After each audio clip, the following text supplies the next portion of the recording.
Don't be convinced by what people say. I'm not brilliant. I'm not a genius. I'm not even gifted, really. I mean, I have gifts, but these are things that all come from God and through me.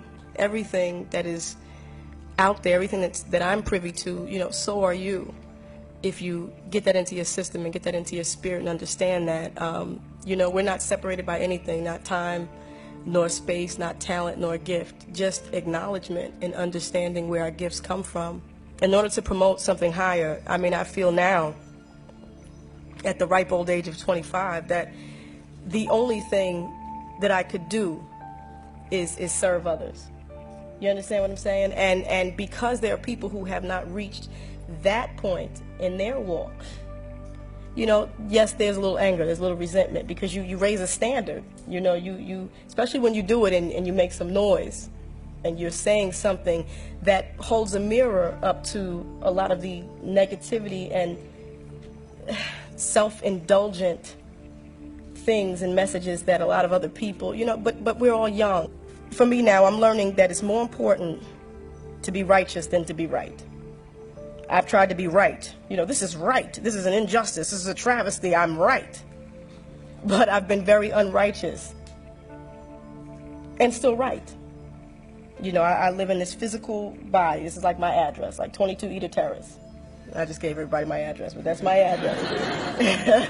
Fight me. No. But this is where I live, but there's something much deeper.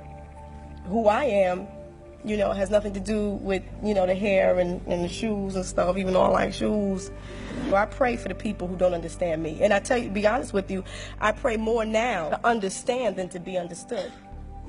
I pray now to learn how to love than to be loved. Because our enemies are not physical bodies. They're actually our family. They don't know it, and we don't always know it. But our enemies are not, they're not flesh and blood. And our problems are not flesh and blood, even though we think they are. Until you conquer the enemy in yourself, you can't deal with anyone. In order to be used by God, you have to really be used. We always want to be used for the glorious jobs. Let God put me on the stage in front of the people in the Grammy show with a nice dress on. Let me just praise your name. But that's not being used. Sometimes in order to be used, you also have to be humiliated. Love is an incredible thing, and we don't know love like we should. We always talk about, I have unconditional love.